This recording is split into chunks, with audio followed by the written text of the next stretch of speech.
Do you see it? No, I only see 2. Hold on. Um,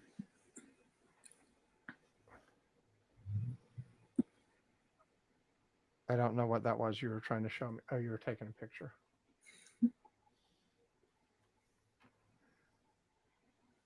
Okay, I'm in the 90s uploading now, which is much better. Are you in? 100%. Okay, excellent. Well, yeah. Okay. Yeah. Okay, we finally have a working stream, so we'll get started in just a moment. I need to make sure the stream gets posted. Okay, that should come out in a second.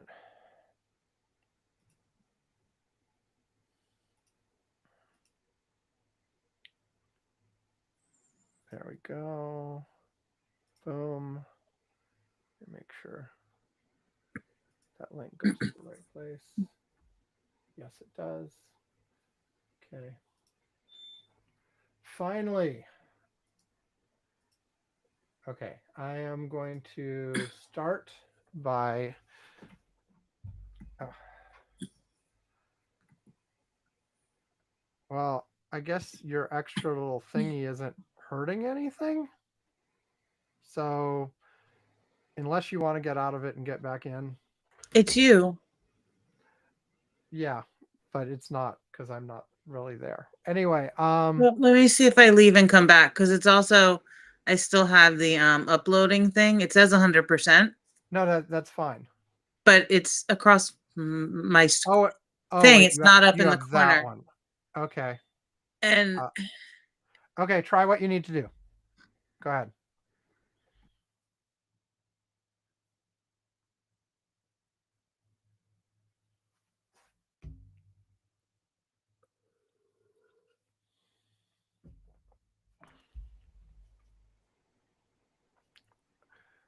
look at that. You appear to be back. Are there only 2 now? There are only 2. And your percent uploading is in the 90s? Well, it was 0 and then it was 100 and now it's 27 and now it's 63 and now it's 100. Okay. You seem to be 70. okay. Yeah.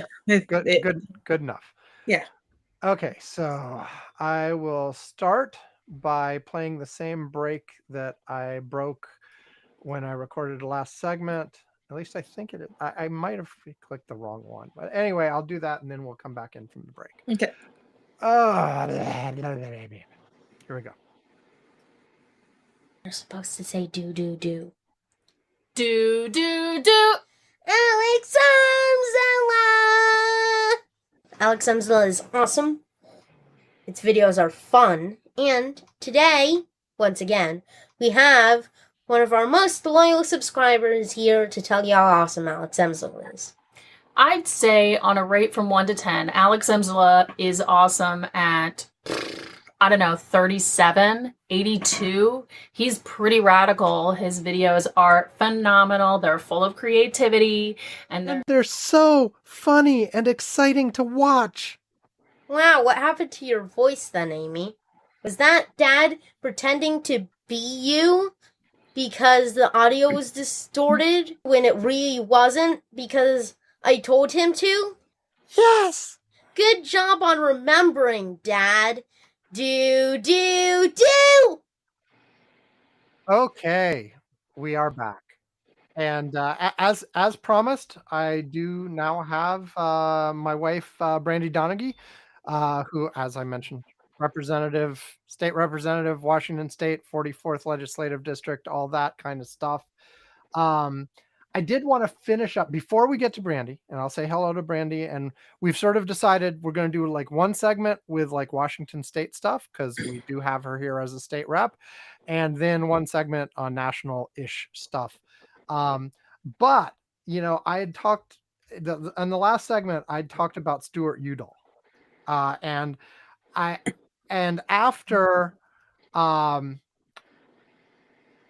after I recorded that segment, I did notice that there was one more thing on the Wikipedia page that was sort of worth mentioning about him.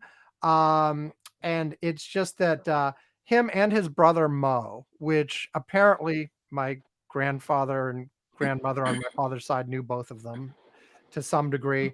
Um, I mentioned his career in Congress and Secretary of the Interior. This is because of a movie I watched, Brandy, a documentary about this guy.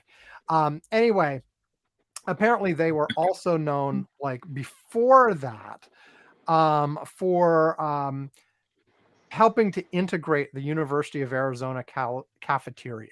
And this is apparently one of the stories they tell about themselves for like, basically, there was with most places back in those back in that era, this was actually pretty early in 1947. They specifically went and did sort of a thing where they invited some black students into the cafeteria with them, which was against the rules at the time, and it apparently helped open up the situation. I don't know the details of that, but it was in the Wikipedia page, and I thought it was interesting. Anyway, okay, so Brandy. Yes. Since we have you here as a state rep in Washington State, and I did mention to folks that I was going to your 2 town halls today. What do you want to talk about on the local side or on the Washington State side? Things have been incredibly busy. And sometimes it's busy in a good way, and sometimes it's busy in a less good way. Mm-hmm. So this is definitely a very different session than I've experienced before, and I think most of the people in the house anyway will probably feel the same way. We do have people who've been around since previous funding issues, but so most people listening will probably have absolutely no idea what funding issues you are talking about. So explain. Okay, so and how is it different than every other time? So we've had a decent amount of money coming in, and some of it was due to like the COVID, the one-time things for COVID, and so we were able to fund stuff and do some things that we hadn't been able to do before. And it's important to remember that when you're using like money, like federal money, or putting out grants or receiving grants, there can be stipulations that they actually have to be spent or at least allocated within a certain period of time. So it's not like you can save it for later. You want it to go. And so a lot of the things that we had done before, of course, we're not able to continue because our budget situation has changed. We've gone from having extra cash to having much less. Just to make sure I understand that properly, there's a lot of that was expected. Like you said, it was temporary programs with temporary funding. So you expected those to go away. We expected to have less, but then, and we knew it was going to be a tighter biennium anyway. But I think the change what's a biennium? It's 2 years. It's the 2 years period that we fund things for that. So next biennium starts, I want to say July 1st. Okay. And so then it's a 2-year period. So basically, you have to have all the budget stuff, all the spending stuff has to be in place by July. That will cover the next 2 years. Well, kind of, yeah. So it trails the legislature by about 6 months. Okay. The start of the biennium, so that we can do the budget and then it goes into effect. And that's every 2 years. I mean, there's usually a supplemental budget too. So like this year we did the budget. Next year we do a supplemental budget for picking up things that we missed or things that need to be adjusted, whatever. But our revenue forecasts are not great. And I think they'd have been better had we had a different outcome in November. How so? How would the national election results, because I'm pretty sure that's what you're referring to, make a difference to the revenue forecasts for the state? Well, they make a difference to revenue across the country, actually across the world. Perfect example is, as we've seen the stock market crashing, a big part of that is due to the implementation of this weird tariff war and mass firings and all sorts of things there. Everything they do in DC was going to have an impact on us, and it's going to have an impact on what we can expect to be coming in. So real quick, like, I think it's and look, I'm reflecting back some stuff I heard at your town hall earlier today, but I think it's important to note part of this is Washington State has no income tax. Most states have state income tax. Mhm. Washington State does not. So the revenue sources, and a lot of it is from sales tax and fees. sales tax and fees, and both of those are sort of consumption related.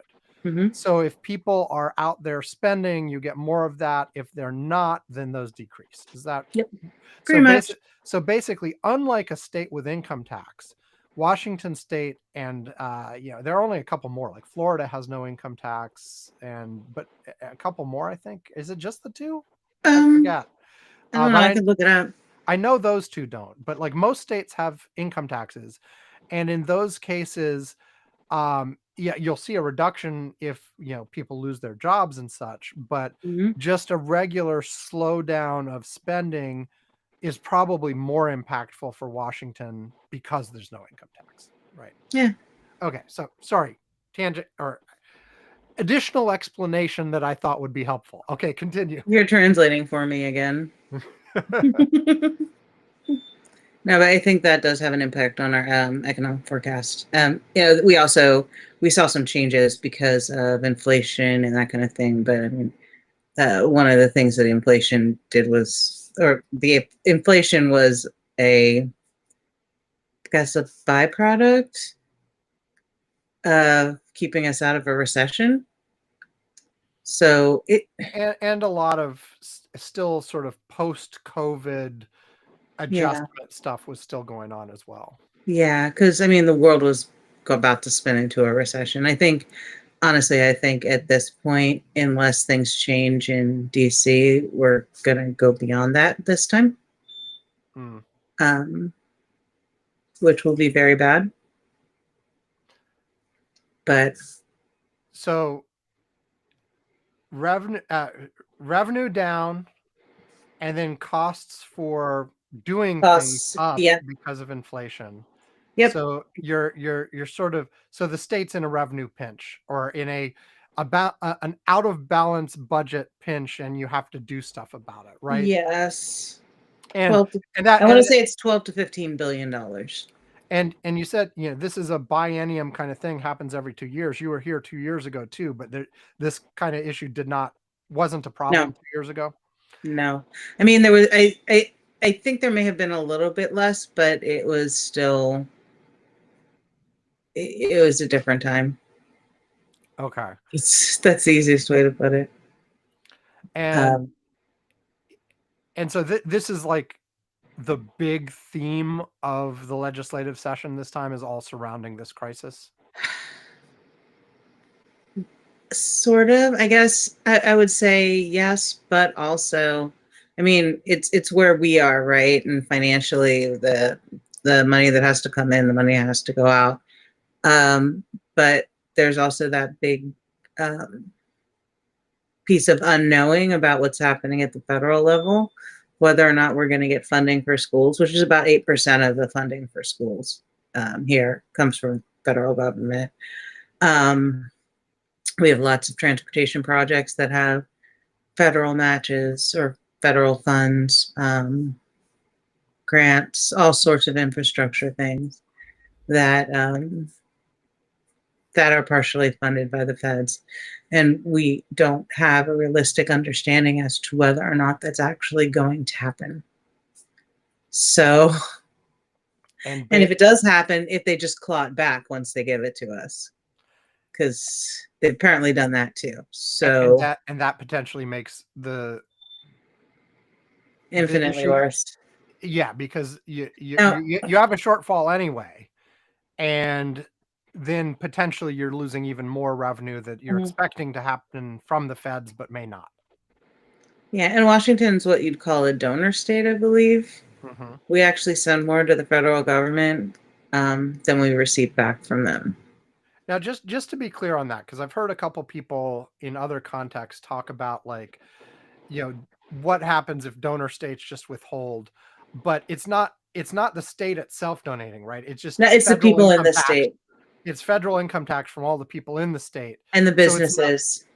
right, Yeah. right. But the point, it's not like the state legislature could say, we're not going to contribute to the feds this time. It's individuals and businesses paying their taxes. Yes. And but again, that creates an interesting balance, because if I am not advocating for not paying federal taxes, but if we didn't, we'd probably be fine. So it's like this weird little space to be in. Well, they're cutting all the enforcement abilities of the IRS anyway, right? So, like, I mean, who's going to do yes, that anything? is true. But I would not recommend that. no, I too am not recommending that. We will be paying our taxes, just to be clear. Sadly. Yeah. So basically, this puts you in a position of, in order to bring this back into balance, some combination of spending cuts and tax increases. That's really the only two options, right? Yeah, and you have to, like, from these town halls. And I'm going to keep coming back to the town halls, because in between the first segment and the second segment, I attended 2 of these town halls that Brandy was giving. Each one of them had about 40 people? 50. 40 or 50 at each one. So about 100 people total for the whole Which, day. actually was fairly small, because there were other ones that had hundreds and hundreds of people show up. I usually take that as a whole bunch of people not showing up. Is that not everybody's mad at me? But I guess we'll see. Yeah. But one of the themes that I found, it's not really, I was going to say found remarkable, but it's not really remarkable. It's fully expected, because this is like, there are several common themes in American politics, and this is one of them. But at both of your town halls, there were a combination of people. There was one set of people who got up over and over again and especially in the realm of education, but in some other areas too, but especially in education, were like saying, we've already been cut to the bone. Please don't cut our funding any further. We're already, like, we can't provide the services we're supposed to provide. It is really tough out there. We are losing people. We are losing some from straight up layoffs, some from, you're just not paying competitively, so they go do other things, etc. And these people basically saying, look, you're already cutting crucial things. Please don't cut any more. And then there's another group of people who raise their hands and say, don't talk to us about raising taxes. You shouldn't be even thinking about that. Cut, cut, cut, cut, cut. You should not be spending this money you don't have. And this is and these two groups of people will speak within minutes of each other at the same town hall, talking about the same issues, obviously coming at it from a very different perspective.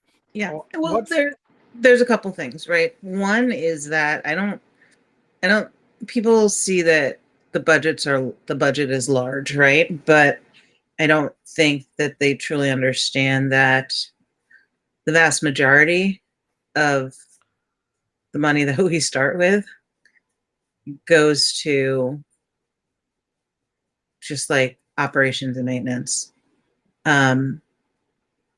because the money we start with goes to all the agencies. It pays for all of the different departments. It pays for all of the staff. It pays for all of that. So the discretionary part of, and I say that with quotes, the discretionary part of the budget in the first place is, and that's the stuff that we can legally not pay for. Not that it wouldn't be completely destructive and make everything fall apart, is like 15% or something. It's actually a pretty small percentage, like 15 or 20%. Everything else, we actually have legal requirement to pay. So there's that. Now, you say that though, but legal requirement, but you're the legislature. You could change those laws, right? Not always. We have a constitution. We have other things that we've been required to do. For example, one of the issues with the school funding is the Cleary decision. So when that went into effect, I think there was this camp of people that thought that when McCleary went into effect, school was going to be fully explain funded. what it is. No one knows what that is. And wait for the dog to stop. Yes.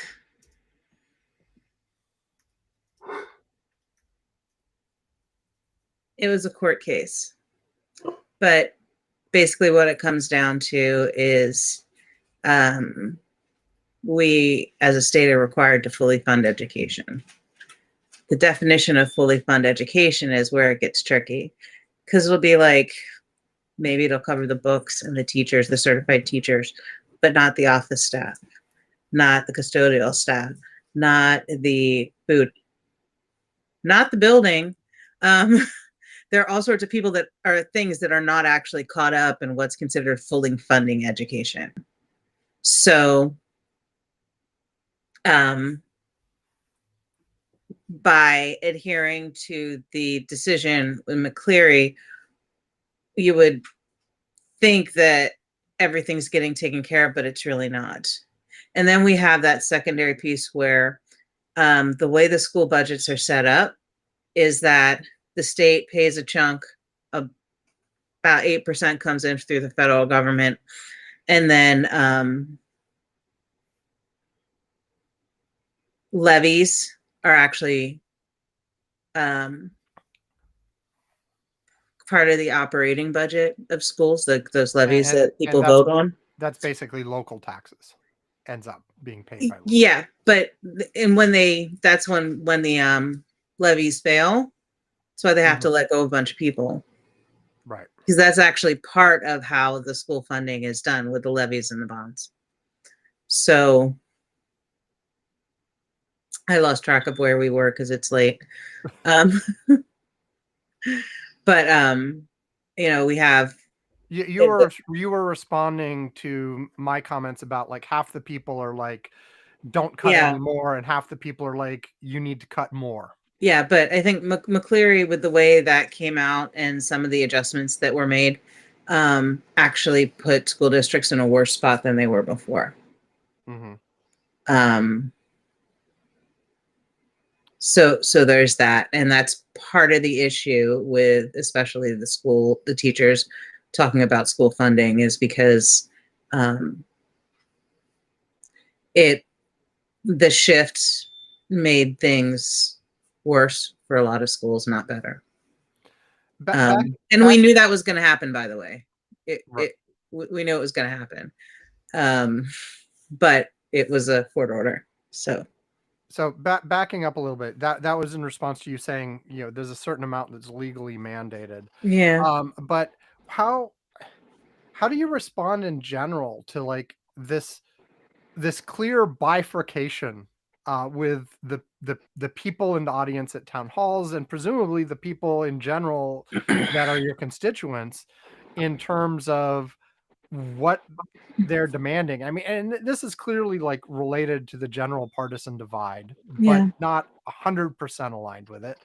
But if we are in a position where we have to see property taxes go up, it also makes sense to ensure that we've got enough coverage for exemptions for people who are living on fixed incomes.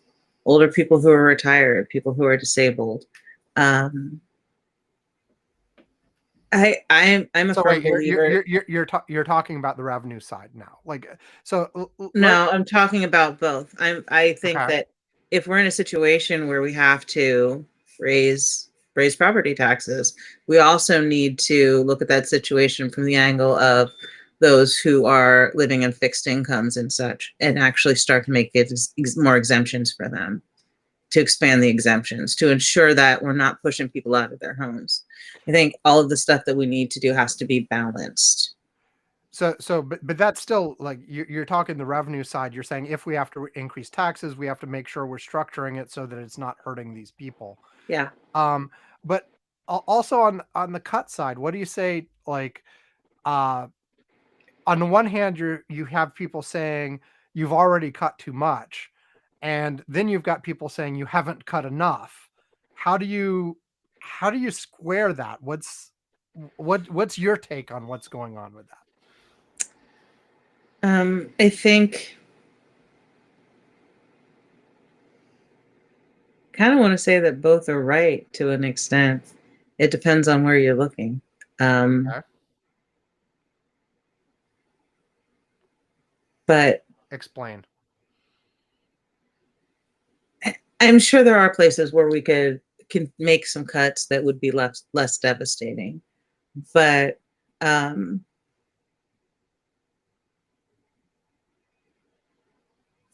there, in a lot of spaces, our focus is, I think our focus is between like our caucus, our Democratic and Republican caucus are probably like opposite. Mm-hmm. So, or I'm not going to say opposite.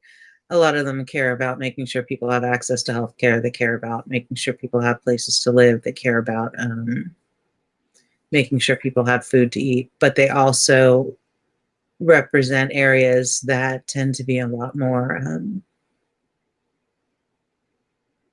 want to be a lot more independent, I guess. So there will be situations in which they would resist any kind of assistance and instead be mad because they feel like we're driving them into a hole. Does that make sense? The constituencies are different. So it all gets really tricky. I think when it comes down to it, this biennium, no one's going to win. Everybody's going to lose. And our goal is going to be keeping people safe and alive as opposed to ensuring they can thrive. And that's not great. It's really not great. Because basically you're stuck in a hole. Like, despite the people who want even more cuts, what's on the table right now, and I guess correct me if I'm wrong, the governor made a proposal for what the budget should be that had some pretty deep cuts in it already, but not enough to balance the budget. And now the legislature is trying to figure out how to take what started with the governor and then adjust it further, because you're legally required to balance the budget in the end, right? Yeah. And we're also not legally required to do everything the governor wants. Right. Although then he has to sign it. So there has to be a balance there too. So, but even compared to what the governor submitted to you guys, you either have to cut even more or you have to raise more revenue. There's no other ways around. And honestly, both. We have to do both. And both are going to make people unhappy. Like you said, there's no, there are people who are upset that it's already been cut as far as it has been. And there be people who are going to be upset on any increases in taxes to make up revenue. Like, and so are you just screwed? Define screwed. Like, I think we're in a bad spot. Is the whole state screwed? What's the situation? I used to joke that, the sign of solid legislation was when nobody won. It was maybe nobody loses, but nobody wins. I was going to say, shouldn't we be looking for win-win situations, not just everybody loses? Yes, but those are always suspect. When it's win-win, you got to worry a little bit about like what's hiding behind here. I mean, there are occasionally win-win. I had a bill that would be a win-win. There's a Senate version that, because mine's not moving, but the Senate version is, and that would be a win-win. But they're rare. Mostly, it's just more, drop that without saying what it is. It's a really simple bill. It impacts a fairly small group of people, but we have registered tow truck operators. They're registered with the state, and they are a regulated business. And basically, when there's a need for a tow, they have to go out and do it. It's kind of a requirement. So they'll take a vehicle, they'll tow it, and if the owner doesn't turn up, they can auction it off after a period of time. And they hope that what they auction it off for will cover at least some of the storage and tow services and stuff that they've had. Now,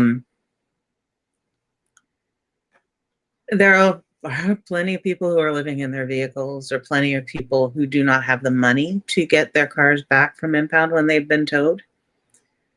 And so there's this fund that when a vehicle is sold at auction,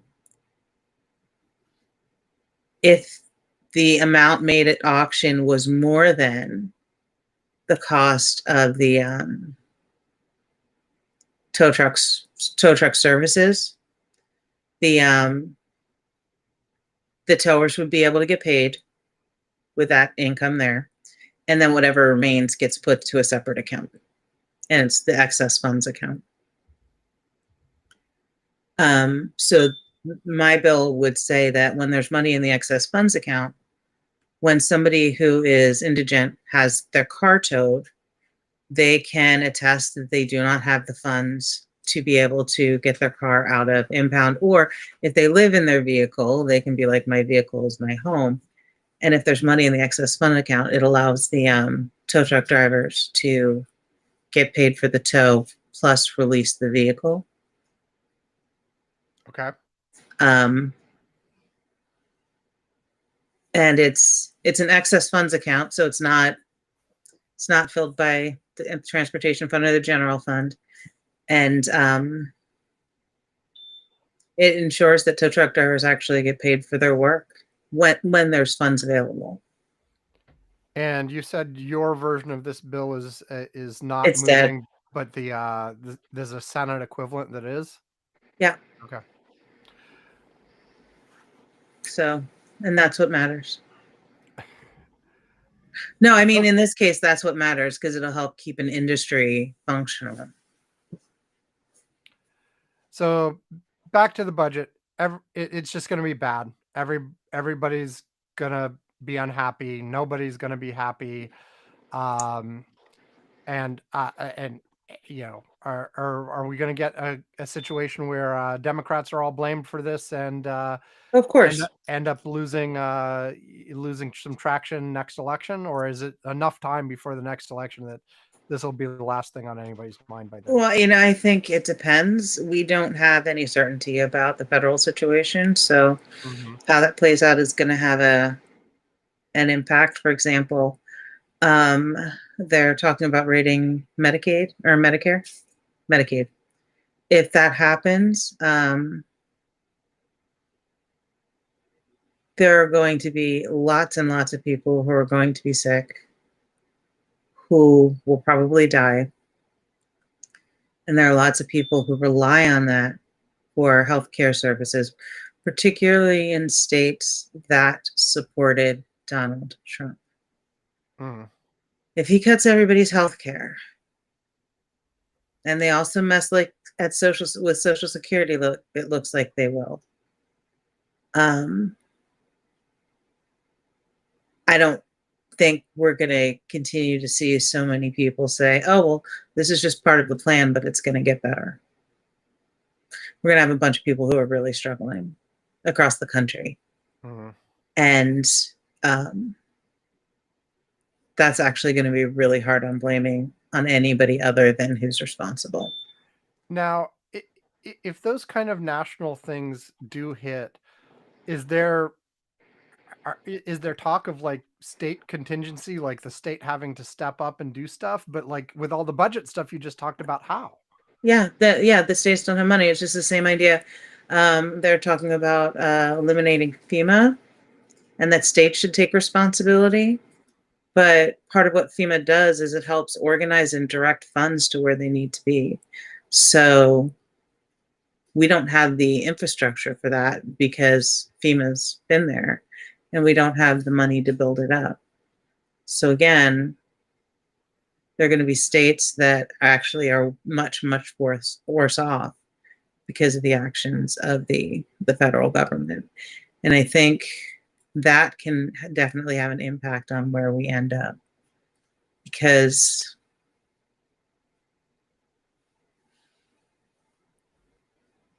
even if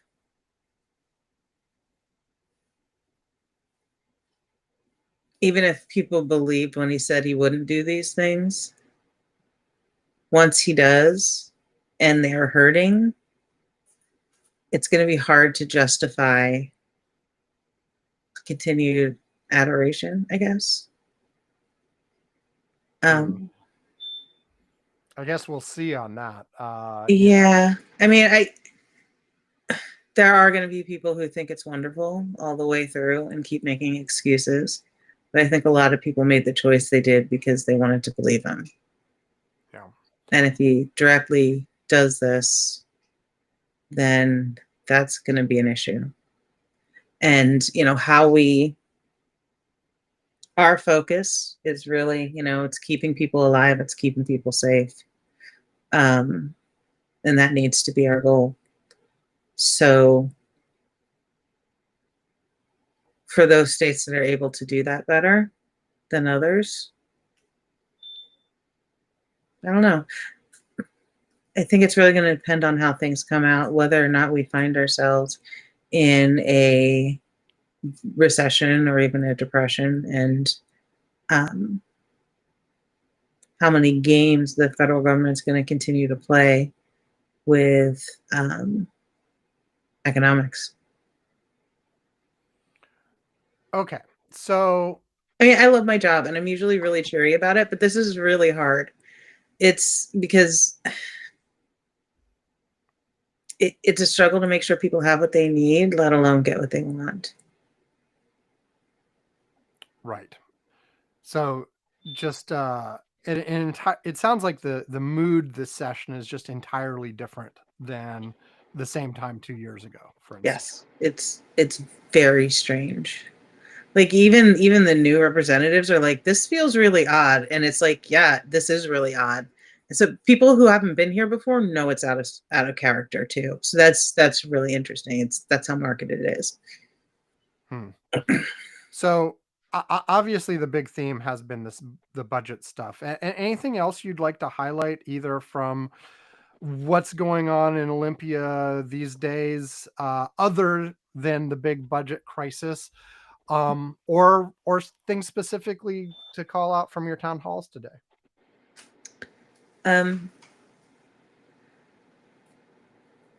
I have a couple traffic safety bills. I've been doing a lot around traffic safety.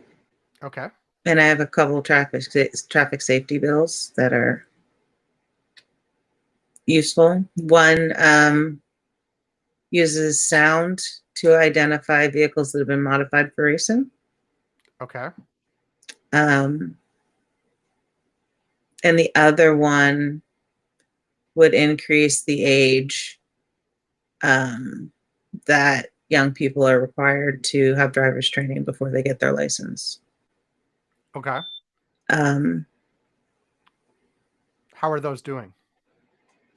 I think the young drivers was already moved out of the transportation committee. I'd asked Jessica, but we got distracted today. Jessica's her legislative aide. Yeah.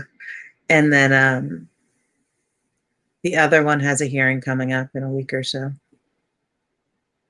So they're still moving. I had a lot of bills this session, more than I've ever had before. I didn't let you do your intro like you do at your town halls. I know you didn't. I had mentioned you're a state representative, 44th legislative district in Washington State, but you usually say all the committees you're on and stuff. So I what are do. all the committees that you're on? I am on technology, economic development, and veterans. I serve on consumer protection and business. I am on education, and I'm new to education. This is the first year. And I'm vice chair of transportation. And how hold on. I'm just going to note this.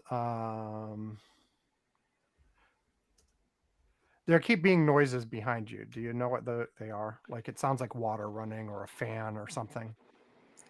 I think there's a fan on in the background. It keeps turning on and off. No, that's not happening. Okay. At least not that I can hear here. Every once in a while, it just goes whoosh for like 10 or 15 seconds and then stops. I do not know what you're hearing. Because that I am not hearing. Are you sure it's not something up there? Of course, I have both the dog and the boy. Okay. Let's just continue. Well, note that for anybody on the live stream gets this behind the scenes stuff. This won't be in the in the audio podcast. Ooh, it's a special cut. It's the non-cut. The non-cut. Yes. The non-cut.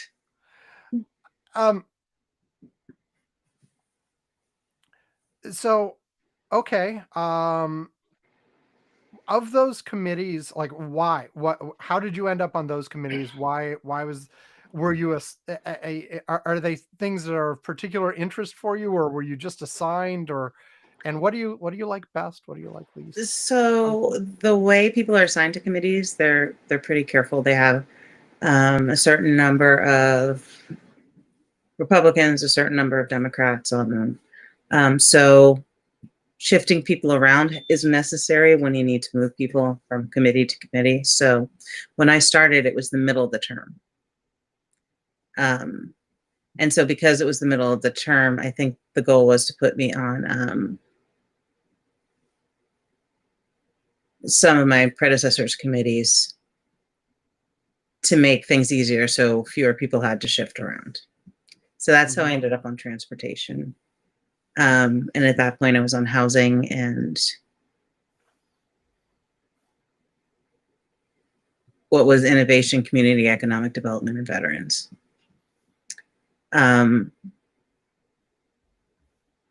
But the next year,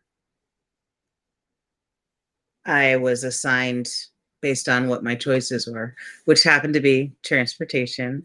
Because I had a blast in transportation. I really like it. It's like, I want to say it's grittier than the rest of the committees in some ways. Grittier? Because, yes, like, I'm getting vision of like 1970s movies set in New York or something. Grit, dirt, asphalt. It's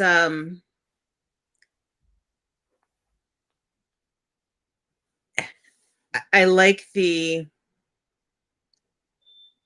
concept that so much of this is about things getting built, I guess, or maintained. And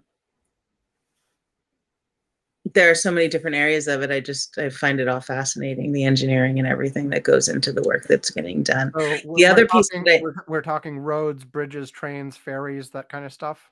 Yeah, I mean, there's also all sorts of policy around how things are used, et cetera. But like, the other piece about transportation is that it's actually a fiscal committee. So we have, I guess, 4 main fiscal committees. There's finance. That's the committee where you find revenue. And then you've got appropriations. That is where money in the operating budget goes out.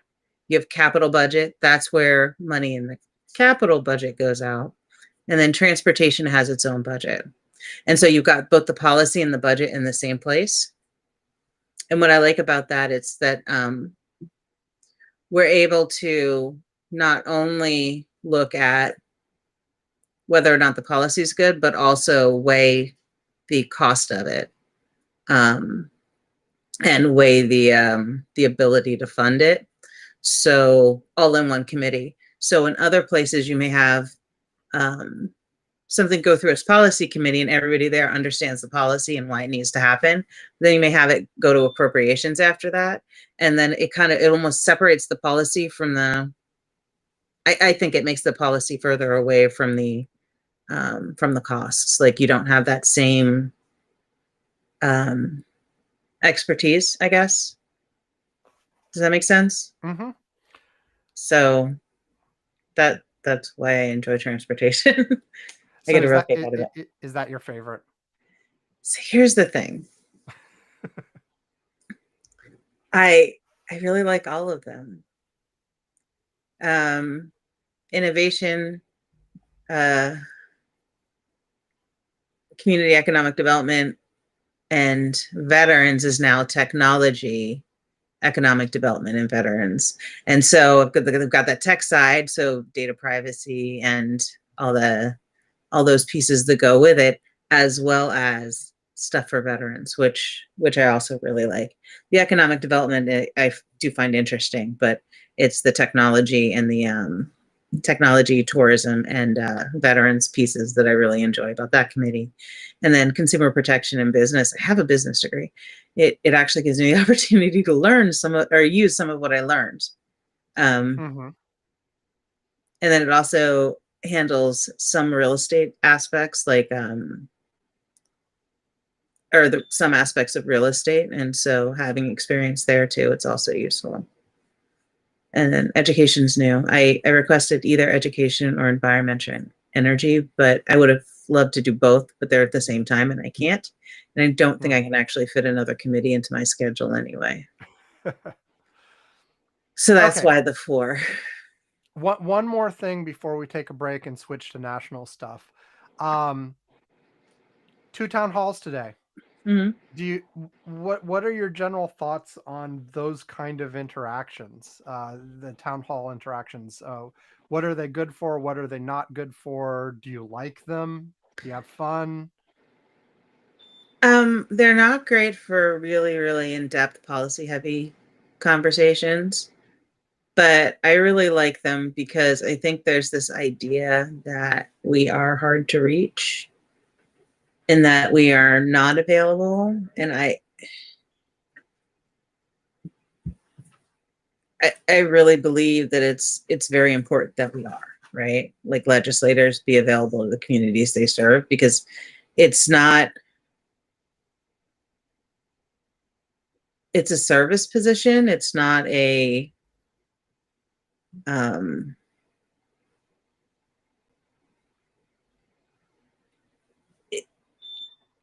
in order for me to do my job, I have to be able to interact with people. And so being able to understand what they need, what they're thinking, and how they see the things that we are doing is really important, I think, to being able to do my job as effectively as possible. So, I mean, I'm not a huge fan of public speaking, so there's that. But I do enjoy them in that it helps me understand what they need, what they're hearing, and I hope it helps them understand a little bit of how things are working and what's behind them, because those are important. Do you get a lot of angry people At the town halls? Yeah. No. I mean, there's always going to be somebody who's upset or angry, but I've heard stories about other districts getting a bunch of people showing up shouting. Today, in one district, people actually protested outside one of the legislators' homes, and then brought some of that into the town hall as well.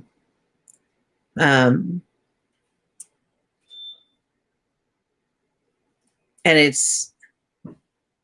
I think part of it is it's just part of the district, who the people in the district are. Okay.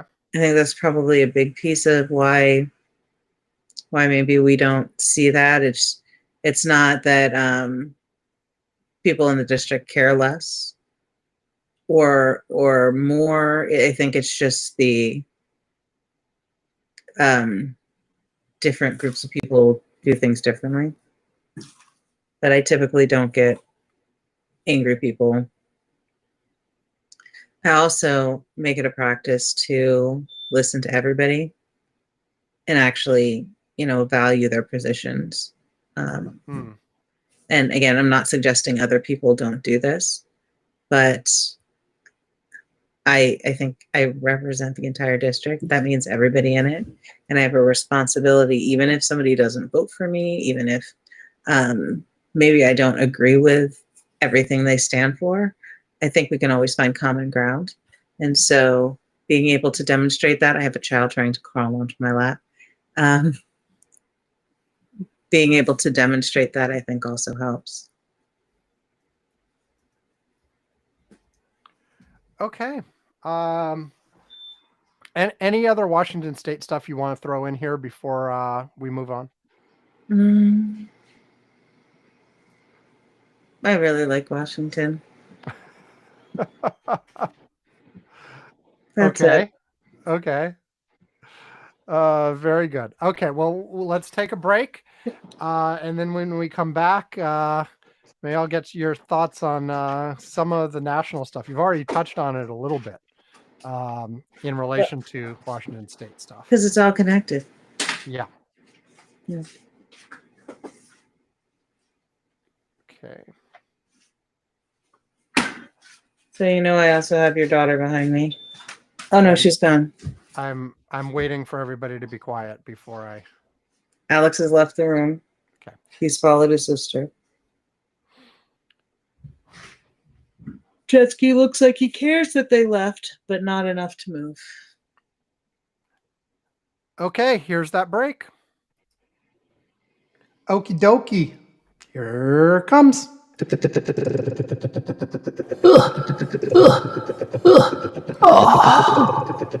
is just my internet being stupid. My internet is being stupid is a new song we will make.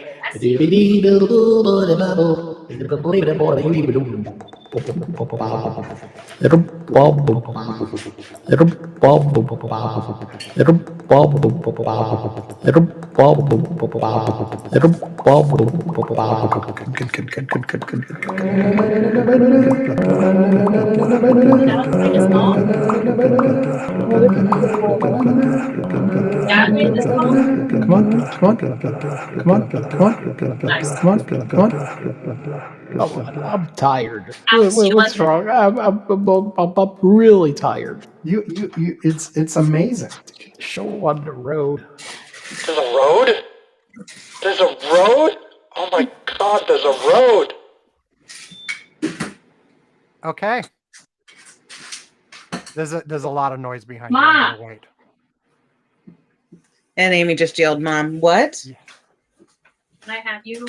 We are live streaming right now, Amy. Oh, hello. I'm being fed a cookie. What's a good cookie?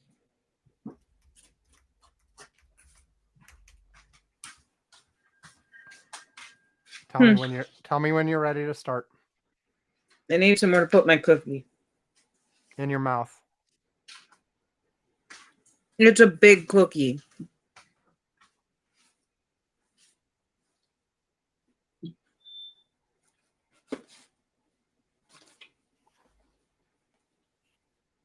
It's yummy too. Okay. Are we ready? Yep. It has Nutella in it. Are we ready? Yep.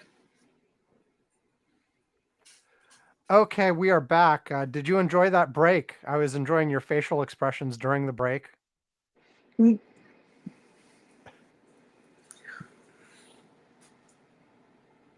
Sometimes I wonder if maybe did you eat something that was a little bit too expired and it had like a hallucinatory effect or like what is going on in your head. That's all. Oh, okay. Yvonne enjoys that one as well. Okay. Okay, so national news. We talk about that every week on this show. So what in particular of the goings on nationally, internationally, etc., over, well, let's see, the last 2 months and 3 days, I think, is the relevant time period. Hold on. All kinds of noise happening again. Yep, everybody just took off.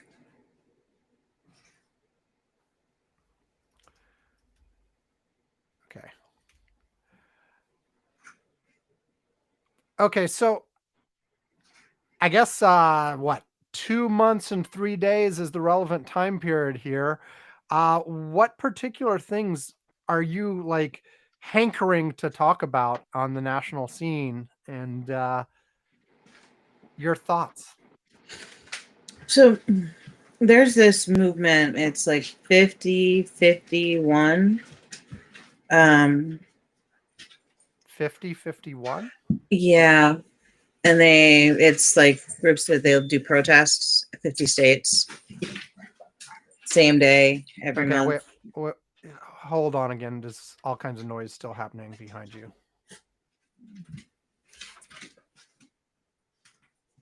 Is it Alex, Amy, or both? Or dog? All three. Okay. So it's this 50-51. Wait. Is it done? Are they gone? No, Alex and the dog are right behind the couch. Are they looking like they're going to be quiet now? They're doing that thing where they've frozen.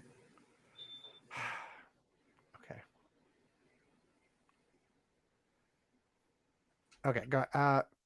Okay. 50-51. What's Yeah. this? 50 states, Yeah. 50 protests, Yeah. one day. Oh, okay. Yeah, I think I don't know that I recognized that name, but I Mhm. definitely know there The concept. a number of these things going on to try to. So what about this one in particular? I actually went out during it. There was time that I could actually go out and walk through the crowds To and one of talk the to people. protests there Yeah. at the state capitol. Yeah. Okay. And I walked through, and there were a couple of people I talked to, but there was one in particular that stuck out because they're Black Hawk pilot. Okay. And trans. Oh, and just to be clear, it's 50-51, not Yes. 50-51. No. 50501 movement. It's 50 states, 50 protests, one day. 1 day. Right. Okay, go ahead. So I was talking to them, and they're Black Hawk, I think, pilot, and like that's something just anybody can go do, right? Mm-hmm. Like it takes special skill to be good at it, and they've been all over the world, but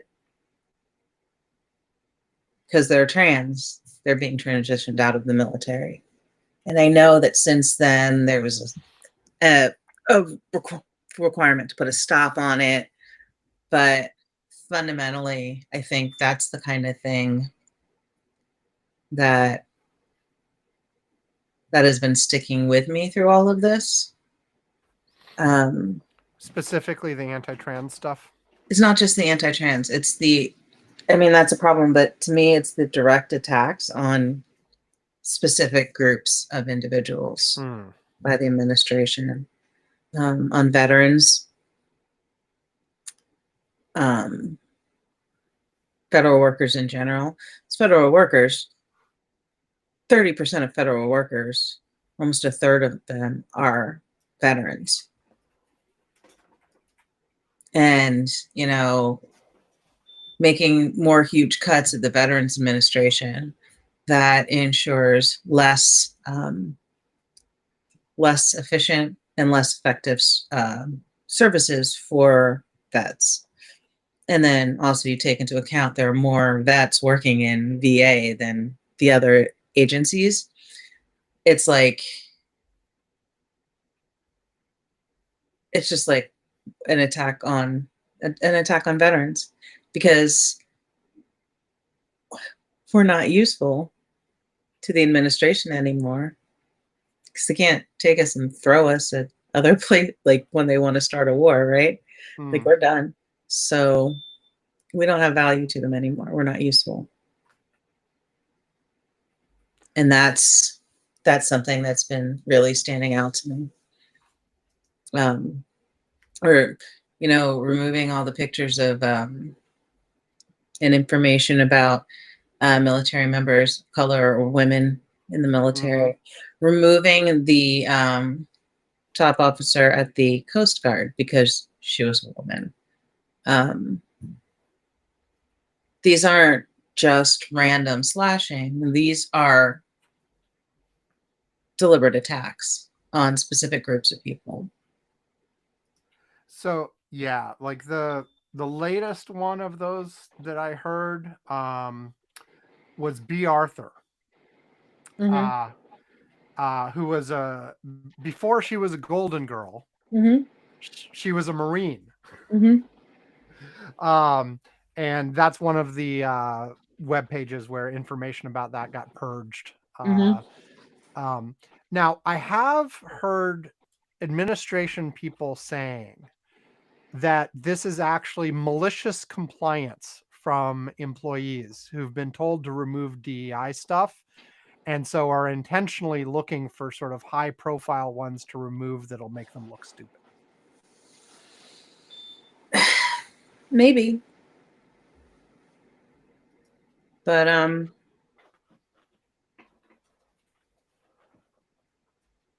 I don't hear the administration complaining. They're like, okay. Okay, before I keep going, can you recenter yourself in the picture? You're off. I was doing that on purpose. Okay. I liked not being centered. It's because this thing is so far away from me. And I keep changing my position. Huh? Okay. Better? Yes. You're a little small in the picture. Like, oh my God.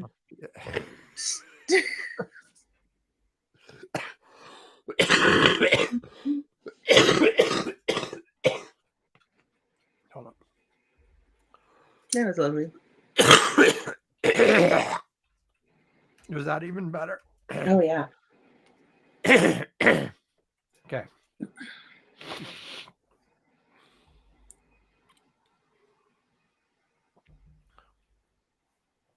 So, yeah, I mean, look, those kinds of things are just, I don't know. It's just so dumb, so stupid, so clearly hateful. It's, and I know they're at least in theory, if you give them any sort of benefit of the doubt whatsoever, and say, okay, they believe that DEI stuff is it's sort of fundamentally harmful to promote diversity, which, yeah, I have a hard time giving any benefit of the doubt to that statement. Yeah. But assuming you do, even if you do, like, the way they're going about it is just brain dead stupid. Like, they're not actually like, okay, like, if you want to criticize, like, some of the like mandatory training stuff that like almost everybody thinks is done badly and is stupid and is kind of performative, then okay, maybe get rid of some of that stuff, maybe improve it, make it better. I don't know, but like this kind of stuff, like getting rid of references to the Tuskegee Airmen or to B. Arthur or to various other historical figures who happen not to be straight white men is it's just so idiotic. But I guess it's also very indicative of the entire mindset. I mean, it's so clear that the mindset is only straight white men belong here, and Well, anything else should be, we need to get rid of it however we can. I mean, they almost explicitly say that. yeah, but there's another part of that, right? Too. It's that if women and people of color are being celebrated for something, then it's not straight white men. Right. They feel like they're losing something because somebody else was successful. And the concept of somebody else being able to be successful, even with all the barriers placed in front of them, means that a lot more work had to happen in order for a person to be where they were. And that's really hard for people. They think that DEI excludes them when really it makes sure that we're including veterans. Freaking Abbott, Governor Abbott, he's in a wheelchair. Mhm. He's getting rid of all the DEI stuff. Does that mean they're going to take the ramps out of the Capitol? Because that's why they're there. Right. It's DEI that they're there. Now we've been throwing around the word, the term DEI. I've heard a number of people make the argument of don't even use that acronym because it's giving into their framing of it. DEI is diversity, equity, and inclusion. Well, right. I've heard people say, well, say it out every time. Don't use the initials, because they've, just like they did with all kinds of other words in the past, they have made it a bad word that many people hear it and they don't hear anything else other than, oh yeah, that's that awful thing. Yeah, they think it's also affirmative action, which is ignorant. But yeah, no, I think the fact that they're very carefully picking specific groups of people to go after is a major problem. Yeah. And it's intentional. And now, detaining Americans and deporting people who are here illegally, all of that kind of stuff is problematic as well. Say more. Go into more detail. There have apparently been cases now where people will be picked up by ICE. Their identification will be confiscated, and they'll be stuck somewhere despite having legal status in the U.S. Apparently some citizens have been caught up in it, like actual U.S. citizens. Green card holders.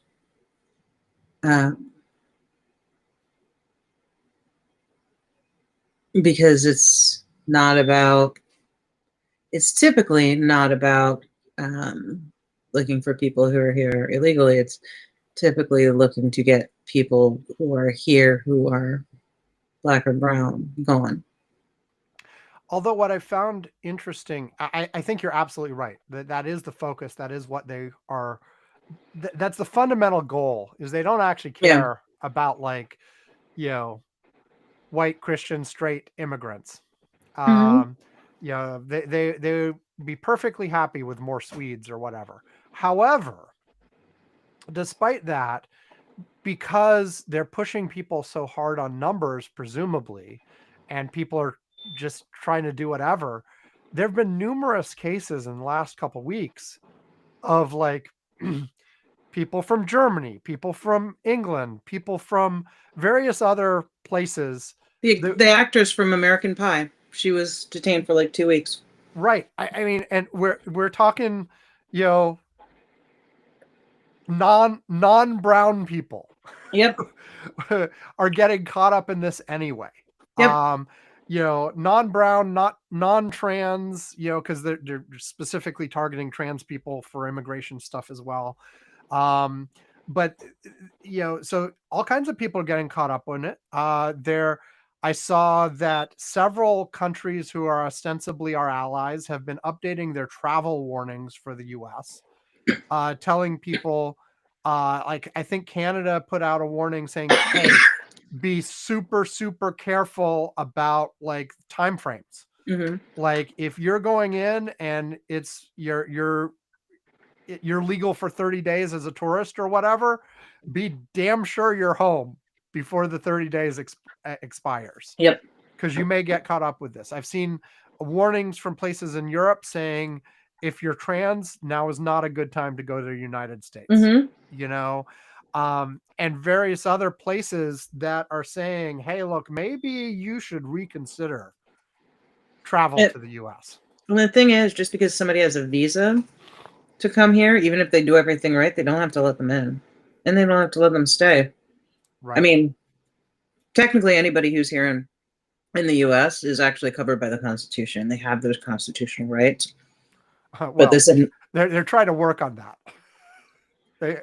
This administration isn't going to follow them. Yes, and who knows? Like, I'm sure some of these cases are going to go back to SCOTUS, and I don't know what this SCOTUS will decide on those things. Mm-hmm. It may not be the same as the decisions that currently govern things. They're starting to speak up, though. They've done a couple things now that make the Supreme Court. I think at least some of them are recognizing that they helped bolster a monster. Yes, I think it's an open question what SCOTUS will do on various of these issues. It's, on the one hand, it's very easy to sort of think, hey, it's a 6-3 court. They're going to back up Trump on everything he does. I don't think it's quite that straightforward. Roberts has shown multiple times that he's willing to go against sometimes. Mm-hmm. What is her name? Brown? Barrett? Barrett has also, conservatives are apparently mad at her now because they think she's gone soft. So, because, oh my God, the Constitution, let's try to follow it. I mean, like, literally, that's their job. Yes. Okay. Moving on from targeting direct folks and immigration, other things well, I'll ask you first. Then I've got a couple that I'll throw your direction if you don't bring them up. I already mentioned the Medicare thing. Mm-hmm. The dismantling of the Department of Education. Yep. And dumping things specifically in places where they know that they're going to get fucked up. Like, well, that's the whole point. I mean, I know. Honestly, like one of the things I've been frustrated with on some of the commentary I've heard, and some of this applies like to international things like, Trump and Ukraine and Russia, but some of it is domestic too, where people are like, well, it's hard to see how with these kind of reductions, it's not going to diminish the ability of this agency to do its job. And it's like, that's the whole point. Mm-hmm. They fundamentally don't believe that government should be doing whatever that agency is tasked with. The entire point is to make it non-functional. I don't think that they believe that they shouldn't be doing it. I think that they recognize that an uneducated, sick electorate isn't going to fight back. They're just not. Mm. Well, I was talking more generally than the Department of Education, right? But just in general, like the whole, like, hey, let's gut all these agencies. Let's try to find the waste, fraud, and abuse or whatever. Fundamentally, is undergirded by the notion that they believe government doing any of this work is waste, fraud, and abuse. Like, it's not like you're actually trying to find the 1% of people who are doing something fraudulent with Social Security. It's that they fundamentally believe that the idea of Social Security is waste, fraud, and abuse. Even though we pay into it. Yes. And that's just one example. I think it's true of practically everything. I mean, the whole Heritage Foundation Project 2025 stuff is just a continuation of the fight that started with FDR. Like, it's people who fundamentally think that everything since the New Deal in the late 1930s was a mistake and we should undo all of it. You know what I want to know? I want to know if when they eliminate everything, if they're actually going to stop taking all of our taxes. Only if you're in the top 1% or less, top 0.1%. Because see, that's the other thing, right? They want to eliminate all this stuff, calling it wasteful, but they're going to keep taking our money. Well, I mean, one thing that some folks on the right actually do say is they fundamentally believe the income tax was a mistake and should be eliminated entirely and replaced by things like tariffs. You know, and so would that actually happen? I don't know, but there are those out there who say that. They say fundamentally income tax is bad.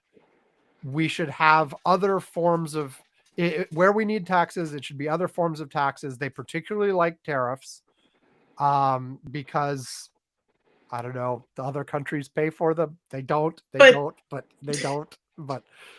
I don't know. That's what Donald Trump keeps saying. Have any of them ever studied economics? I know that Donnie was supposed to have, but apparently he was a really shitty student, and they had to buy his way in the first place. So then he clearly demonstrates a complete lack of knowledge of economics. Because I'm pretty sure he doesn't do this maliciously. He does it because he's stupid. Mm-hmm.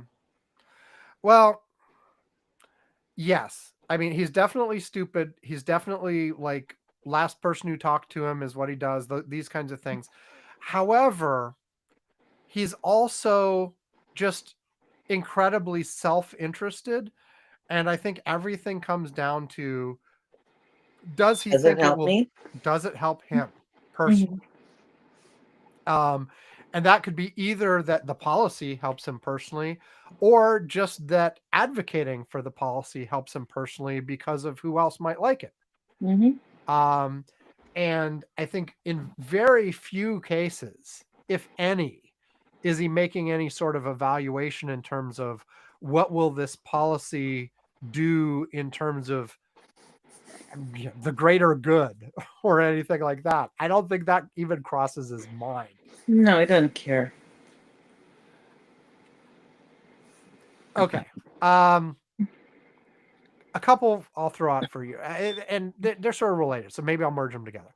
Fundamentally, there's been a lot of debate over the last 2 months on how national Democrats are or not meeting the moment for what's going on with the Trump administration. Now, obviously, Democrats lost the presidency. They lost the House of Representatives. They lost the Senate. They effectively lost the Supreme Court a long time ago. So there's very tight limits on what's actually like possible out there. Exactly. But at the same time, even without the ability to quote unquote do something in those official capacities, there's a lot of question in terms of just what you do in terms of messaging, in terms of how you react to things, in terms of what you do, everything from like what Chuck Schumer did with the continuing resolution to how people acted at the State of the Union in terms of who sat there politely versus who went and protested versus who didn't go at all. What are your general thoughts on the and another thing is like who's actually talking and who's not? Like, you know, there was a news article in the last couple of days about Biden wanting to get back in the game. Meanwhile, Harris has been really quiet, but Walz has been out there a lot in the last few weeks. There's a whole Sanders AOC tour that's going on where they're having big, huge rallies. Yeah. What's your general thoughts? And I threw out a whole bunch of examples, but what's your general thoughts on how national Democrats are handling the moment? So I've said before, I think that Democratic messaging sucks. It's really bad. So there's that, and that certainly plays a part. But also, you're right. How do they fight? They have very little power to actually affect change, and so they have to be very, very careful how they wield that power, or it will no longer exist. And then take into account the fact that there's a president who has been given immunity from utilizing his office against people who disagree with him, utilizing the FBI against people who agree with him. Disagree. Yeah. Who disagree. Sorry. He removed Secret Service details from people because he wanted to make them vulnerable. This is somebody who's not going to think twice about putting people in their families in very dangerous situations. I think that is true. And the Supreme Court has given him the leeway to do so. So there's that.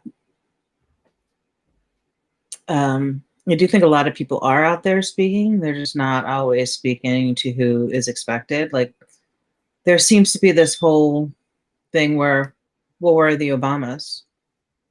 Where are the Clintons? Where's Kamala? Why aren't they fighting for us? And it's like, I mean, that kind of happened already. And we told you this was going to happen. And you ignored us. And so now here we are, and you want to know who's going to save you. And that's not how this works. But I think the last I saw Hillary Clinton was in Germany, talking about the rise of fascism. They're out there doing stuff. They're all out there doing stuff. They may not be in the spaces where other people want them to be, and they have no responsibility to be in those spaces, none. And that's important to remember. I mean, and I know there were some people who were kind of like, oh, we can't let Biden back in. Dude's offering to fundraise. He is a master at fundraising. If you say no, then you are essentially saying, that's okay. We don't want our party to succeed anymore. I feel like in the Biden case, I have no problem with the fundraising. I feel like in general, it probably is time for Biden to sort of walk off into the sunset. But I was a Biden fan defending him staying in until the moment he dropped out. But I think it's okay for him to walk out into walk away, except like you said, fundraising. Okay, let him do it. That's not harmful. That's not the same as, I'm going to go on TV all the time and be and him doing the Bernie Sanders rallies. I don't know. But at the same time, I do feel a little bit disappointed in that Harris hasn't been more visible. Now, you're absolutely right. There's no obligation. Absolutely. No obligation whatsoever. But I feel like she could be being useful.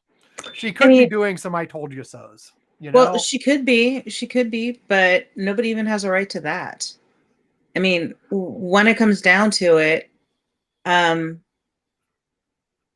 again, people chose what they got. It's not her job to come coddle people now because she's not there to protect them. Well, I mean, hell, she one extreme, the day after the election, she could have announced her run for 2028. She could have. Yeah. I mean, obviously, you said, there's no obligation. But the thing that I am feeling right now is when it does come time for 2028, I am going to I will be more inclined for people who are being active right now versus people who wait till after midterms. Now it of course depends on the person. Like, there's certain people I like and certain people I don't like anyway, but I feel like the folks who are just sort of like, well, there's nothing we can do right now, so we're just gonna lay low for a year at least, and then maybe we'll pop our heads up and start campaigning for midterms. Mhm. But like at least for the first year, we're just gonna lay low, see what happens, let Donald Trump do damage. I mean, because you can't stop the damage. And I have argued at various points in the past Mhm. that a fundamental problem of our system of checks and balances. I mean, there are lots of good things for a system of checks and balances, and it's bad that it's being eroded. But one of the problems was that people couldn't see the consequences of their votes. Like you'd either vote for somebody because you wanted them to do something, and then because they didn't have a filibuster proof majority in the Senate, they didn't actually get those things done. And then you're like, oh, they failed. We voted them to do X and they didn't get it done. And and so people don't see that result, or, they see the other part. They blame the negative for the wrong folks because they just don't understand how the system works. And it feels like if you really and truly like allow the consequences of the vote to happen, either positive or negative, then it makes for a better next election because people are actually voting on, hey, the people I voted for actually got to enact their policies. And now we've seen what happens. The problem, of course, is on the negative side, lots of people get hurt. But I've heard the argument here in some degree that, like, you got to let the damage happen because then people will realize they fucked up. Yeah, but I think at this point, though, we gotta let the damage happen because we have no control over making it go away. We just don't have it. So, allowing for you have no control and allowing for what you said before about democratic messaging tends to suck. Mhm. What approach should these folks be doing? What, like, our Congress people, our senators, what approach should they be taking towards the national stuff right now? I mean, they're getting feels out like, there and they're talking and they're being honest. but And that's the approach. It seems like so far, yeah, and again, completely recognizing that they can't actually do anything substantive because they don't have majorities. But it seems even the communication stuff they're doing, for the most part, with a handful of exceptions, for the most part, they're not doing great on the message. You said messaging sucks, but they're really doing badly at it. Like, and there seems to be a coherent strategy from leadership anyway on the national level to say, hey, we're not going to spend most of our time pointing out all the bad things Trump is doing. Instead, let's just keep talking about, the price of eggs is still bad, or, the lesson learned from 2024 is that people cared about, bread basket, kitchen table issues. And so that's all we're going to talk about. All of the other issues, forget about. We're not going to talk about democracy because that didn't work in the election. We're not going to talk about the trans stuff because that was wielded as a hammer against us and they won. So let's just ignore the trans people for now and the issues there. I've heard people make that argument. That's a stupid argument. I've heard people say, like, look, being all worried about trans people, minorities, immigrants, wanting to be like, having empathy, caring about DEI, that didn't work. So we got to stop doing that. And it's the economy, stupid. Yeah. And there's a big push to say, hey, the problem was we were too left. Let's go to the center and get more of those Trump voters back. Yeah, that's not likely. And the true Trump voters aren't going anywhere. Because politics is not about data, it's about faith. Yeah, it's about emotion. And I feel like the you know, I've said this on the show before, so for long time listeners are going to be annoyed at me, but I'll be annoyed at you too, just for the sake of it. you I'm sure you will. You're Anyway. welcome. I feel like the time of the traditional wisdom of trying to swing the median voter, and so always trying to sort of triangulate and get the center, I think that may have been appropriate for certain times in the past, but for this moment, given how polarized everything is, I think that was a mistake in the 2024 campaign when they tried to do it.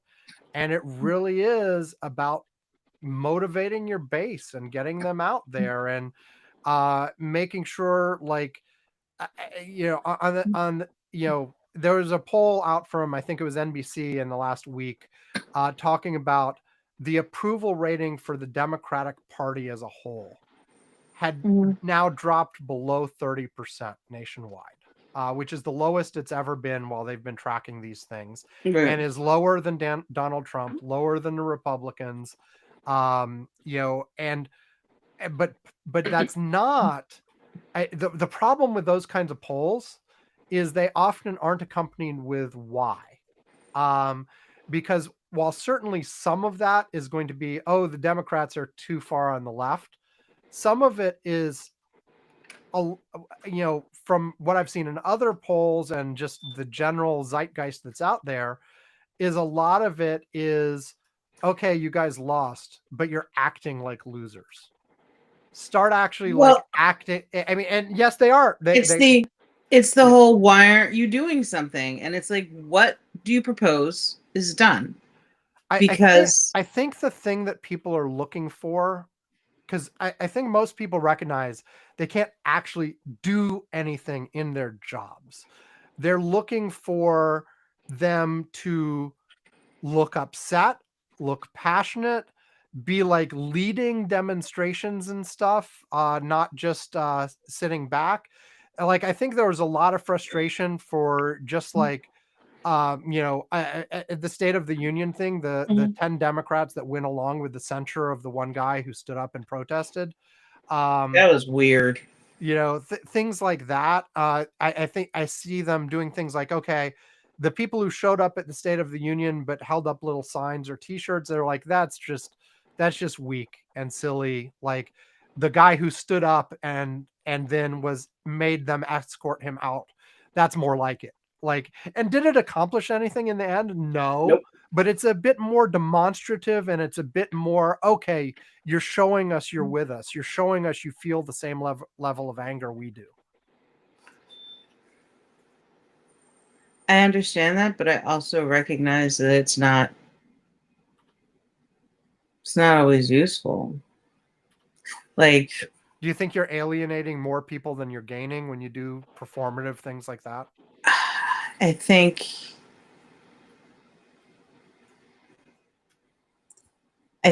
as time goes on, as we start to play the same kind of games they do, well, that being term, loud. that term is actually one I've heard explicitly, is like, this like, when they go low, we go high stuff failed. We have to start, like, when they go low, we kick them in the nuts.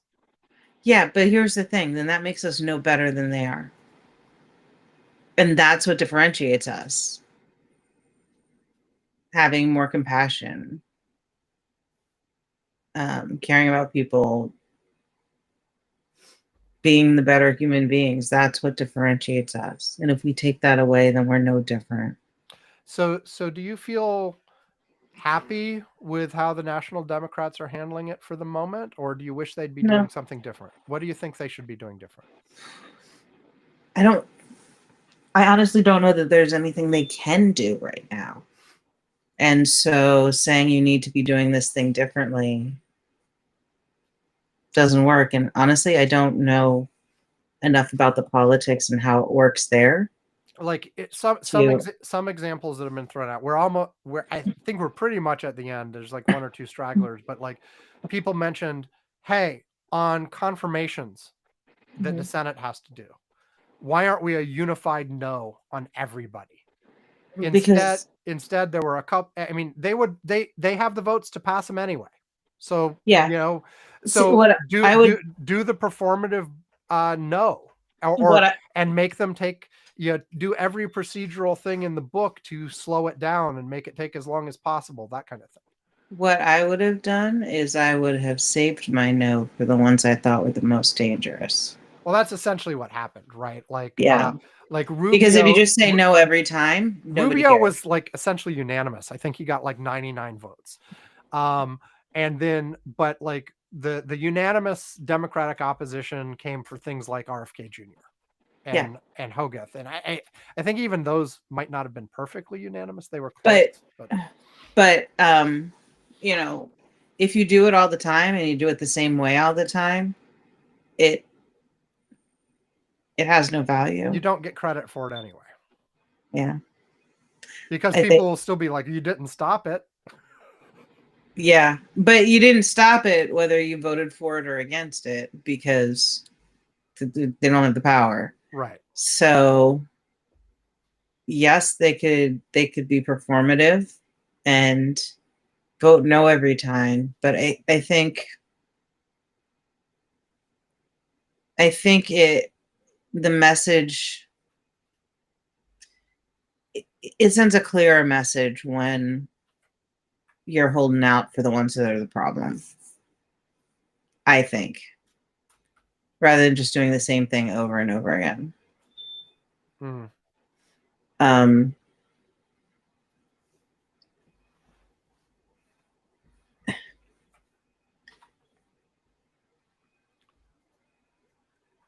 I know. So you say you're not happy with how they're doing things, but you don't have any particular things you wish they would do different because you think it's a no-win situation. Yeah, well, I think sometimes there's that whole thing, right? It was from the American president. You fight the fights you can win versus you fight the fights that need fighting. From the movie, The American President. Yeah. Good movie. It's been a while since I know, it. right? Yeah. And I've been thinking about that a lot lately. If you're fighting every fight, though, you don't have the energy when something really big comes along that you might actually have the opportunity to change the direction of. So you kind of think the lay low and wait for the right opportunity is actually the right way to do it, rather than, because again, the push from a lot of people is like, we want people who are sort of demonstrably, clearly fighting, even if they are continuously losing. We want to see them in the battle, and not sort of preemptively say we can't win this one, so we're not going to try. They want God, I just lost the word. They want activists. Yeah. Most politicians aren't activists and never were. So it's also not something that everybody knows how to do.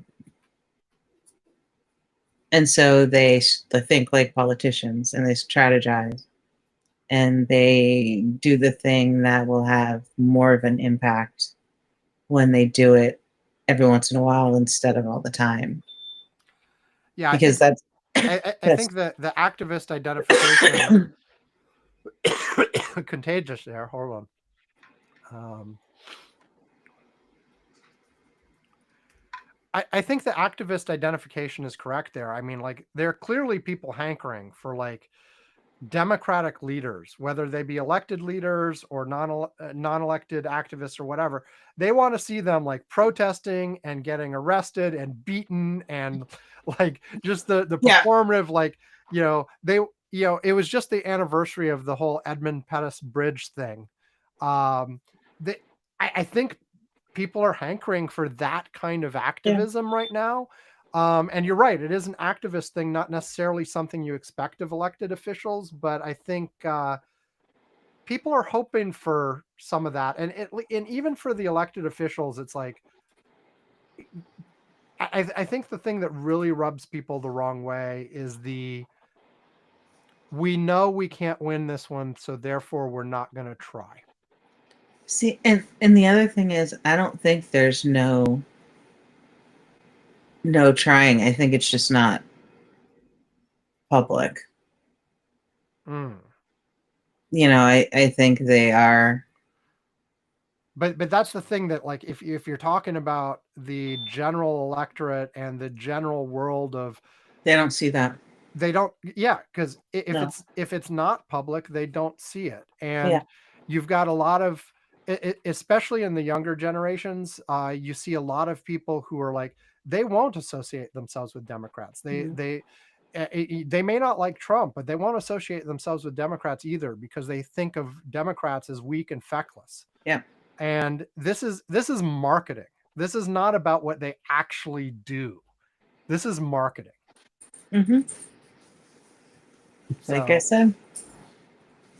So I would suspect some of the people who are activists will end up in 5, 10, 15 years being the new electeds at that point in time, Maybe. because of names they'll make now.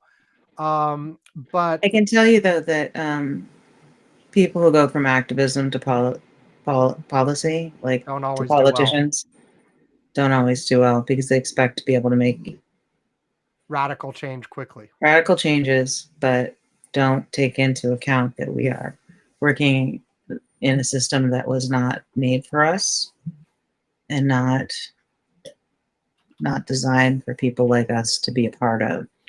Well, In fact, excluded. And also, despite the current efforts to dismantle it, the entire American system at a national level was specifically designed to slow down change. Yep. It was designed to not allow the whims of the crowd, as it was called back then. Or maybe I just made that up, but like it was not it was designed to insulate against raw democracy. Yeah. Because prior to hold on, I note down every cough so I can remove them later.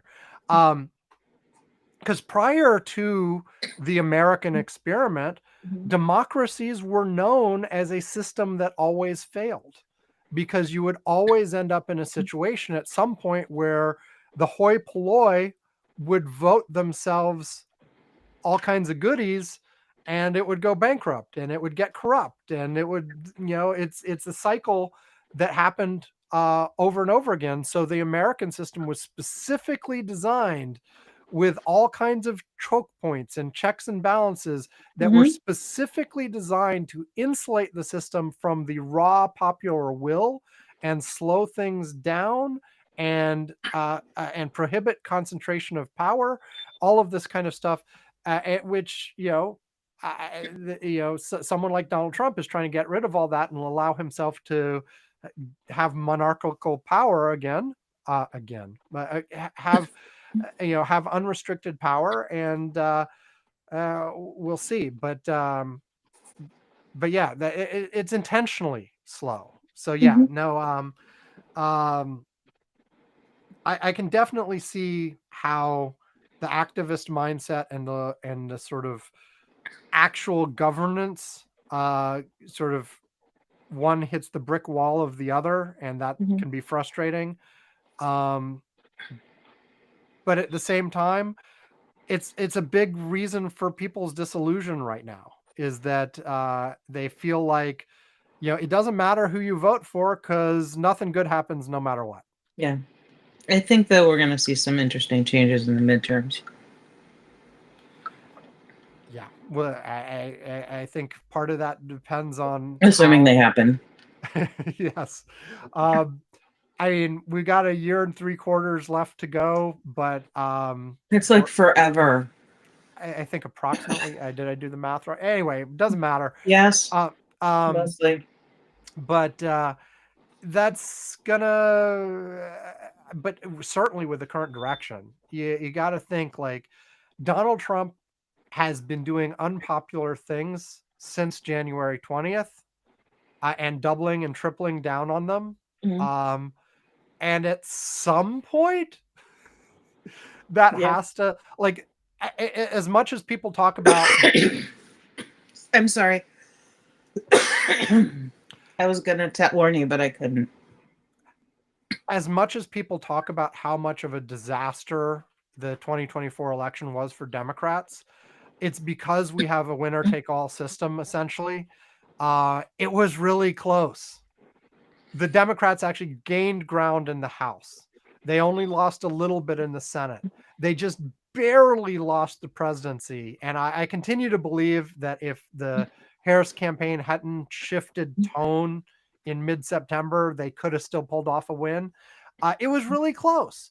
Well, you know, and so you don't need to fundamentally change the entire political universe Mhm. to reverse these trends. You just need the Republicans to lose a couple percent of ground. if And you that's remember, not much, especially if you destroy the economy. yeah, or if you remember too, there was at least one situation in which Donald Trump actually said the election was rigged for him. Do you remember that? He made a little statement about Elon Musk and Elon Musk knowing stuff and blah blah blah. I don't think it was rigged. I think he No, I mean, legitimately but he won, said it was. Yeah, But I mean, there yes. are different ways to rig an election, right? Like, I was talking to somebody who was convinced that there were a lot of houses that went out for sale or rent right after the election. Like, people relocating in order to shift a vote. People who had money being able to do that kind of thing. And that's been hell. I've suggested that tactic. I've suggested Yeah, Democrats but moving it's entirely to possible just they were doing it. barely, move to purple states, move to states that don't need that many people. I've pointed out many times how like Wyoming may seem very red, but it's also very small. So it wouldn't take that many people to flip it. Yep. Those are actually like, there's rigging, and then there's, okay, that's a legitimate tactic, Paying people to vote for a certain candidate. Well, yeah, and Elon's like lottery in Pennsylvania. Oh, and he's doing it again. Oh yeah, he's doing it in the in the judge race wherever it is. But it's in the still Midwest. illegal. Yeah, well, and we've made, current campaign finance basically allows you to spend as much money as you want, and yes, but it doesn't allow you to buy votes. That is illegal. Not directly, but like what Elon did in Pennsylvania, he tried to couch it very carefully in a sort of loophole-ish way to try to. Am I being too loud for you, baby? What do you want? What? Okay. He tried to do it in a very loophole-ish way to like, make it technically by the letter of the law legal, even though clearly in spirit it wasn't. And of course you're going to see that kind of stuff. And now with the current environment, nobody's going to go after him for any of this stuff anyway. So Trump wants to take over the FEC. Yes. Well, didn't he already like fire all the Democratic members of the FEC like last week or the week before? Yeah. So Yeah, it's gonna be, it's good. Like you said, my take is not that, you said if there are going to be elections again, there'll be elections again, but all of the stuff. Will they be rigged? Well, and I don't even know if rigged is the right word, but all of the things that we know about that make it harder for Democrats to win will be emphasized more. There'll be more voter suppression. There'll be more hoops that you have to jump through to vote. There'll be, the media environment will be pushed in a certain direction. Trump is actively threatening at media outlets who say anything negative against him, and that's going to have an effect. It's they're playing off the Eastern European playbook from Orban in Hungary, who did this kind of thing, and other authoritarians elsewhere in the world as well, where you don't know, at this point, it's not, you're transitioning to what they're calling an illiberal democracy, where you still have all the institutions of democracy officially running, but you try to put your thumb on every way possible to make it really, really hard for the opposition, So there you go. Okay, we've gone on long enough. Any last thoughts before we close it out? Every day seems like a really long day.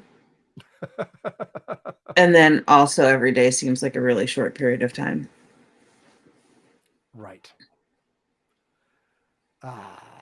Are just because of session or because of the entire damn world? Because the entire damn world. Okay. Yes. A lot of people seem to have forgotten how this was like during the first Trump administration. And if anything, it's twice as bad this time around. Oh, yeah. It's way worse than it was before. Because before, he didn't have a plan. He didn't think he was going to win. So he just kind of banged around inside there. But yeah. This time there was a plan. And there were a lot of the quote unquote adults in the room who may have been conservative, but they believed in the basics of government and the Constitution and tried to rein him in. Those people are all gone now. All Yes. gone. And he believes himself to be a king. What with the long live the king crap, which also really fucking disturbing. He loves trolling with that kind of stuff. But he clearly, even with I other don't think things, that's trolling. He has a golden throne. Like he may be trolling with the meme, but the underlying thought that he believes that his power should be unlimited is absolutely true. Absolutely. Yeah. Absolutely. Okay. We can be done. Corner. Ivana's going to be gone again. Wait. Yes. Ivana will be gone again next week too. So I don't know who I'll have on next week. I'll have on somebody, or I'll just do it myself. Who knows? But yeah, he this week he was traveling for work. Next week is like spring break or something, so he's doing something with his family. So good for him. Have fun. We'll see what I do next week. In any case, go to the website curmudgeons-corner.com. You can find all the ways to contact us. You can find the archive of our shows, transcripts of recent shows, all of that kind of fun stuff. There's a link to our YouTube where these live streams exist, and you can watch the show unedited instead of listening to the edited audio version. Now, I say edit, but I'm not like picking out the best half hour out of a 2-hour recording. No, I'm just removing coughs and the dog barking, children interrupting, nonsense like that. But on YouTube, you can see all of that stuff, and including the fact that because of technical difficulties, it took us like 5 tries to I did the one recording earlier, and then it took us 5 tries to get a good connection, and whatever, or 4 tries. I don't know. I blame you, Sam. It is entirely my fault. But you can see all of those artifacts on YouTube and see the video of us. And that link's there. I still have not added a TikTok link. I am posting highlights on TikTok every week, but and this last week, for the first time, Curmudgeon's Corner on TikTok now has more followers than my personal TikTok. Ooh. So it's a huge milestone. I know. But yeah, I'm waiting to post the link because A, I'm lazy and busy, and B, like my excuse is I want to wait till TikTok's 90-day reprieve is up and see what happens then. But anyway, all of that stuff. And of course, you can find a link to our Patreon where you can give us money. Money is always appreciated, whether it's $1, $5, or what would really be nice, $50,000 a month. If you have that in you, cough it up. We'd be fine with that. Anyway, or 500,000 a month. I don't mind more zeros. Add as many zeros as you feel comfortable with. Right, Brandy? You'd be okay with that, right? Totally. Yeah. Anyway, at various levels on the Patreon, we will send you a postcard, send you a mug, ring a bell, talk about you on the show, whatever. At $2 a month or more, or if you just ask, we'll invite you to our Curmudgeon's Corner Slack, where Yvonne and I and a variety of listeners are chatting throughout the week, sharing links, just talking about whatever. Let's see what interesting thing is there recently on there. Da da da da da da da da da da. Oh, I know I mentioned this on the show that it was coming soon, but here's something that you would have seen on the TikTok. I am officially Uncle Sam now. I have to wear the red and white hat and the star-spangled suit. Oh my God. Every day because I am Uncle Sam, because my sister had a beautiful baby boy. That I shared one picture of the mother and child. So this is my first time as an uncle. Sorry. This is my first time as an uncle. I don't know when I'll get to go see the kid. Maybe this summer. I'm thinking this summer, maybe. If Cynthia will have you. If Cynthia will have me, yes.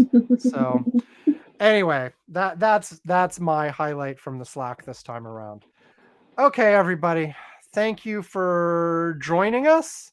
It's been a wonderful, exciting show.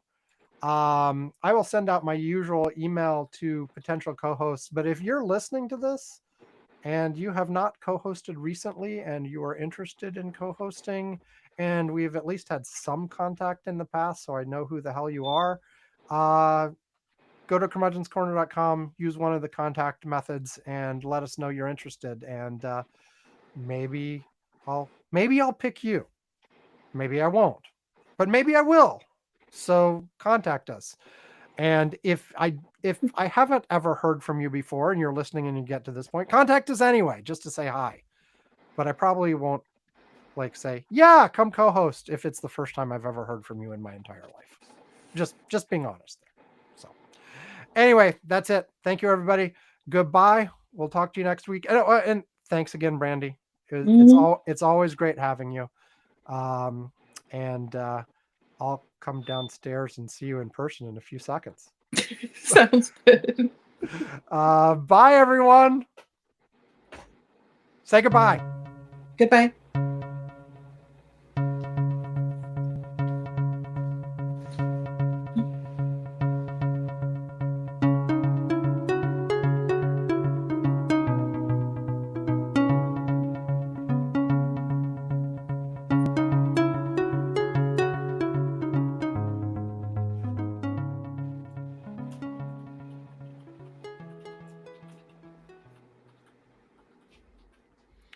Okay, I'm going to hit stop, and then you wait until I tell you to hang up.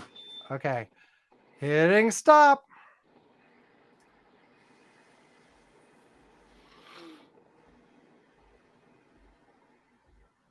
Okay, I'm going to hang up. Yep. Bye, thank you. Bye.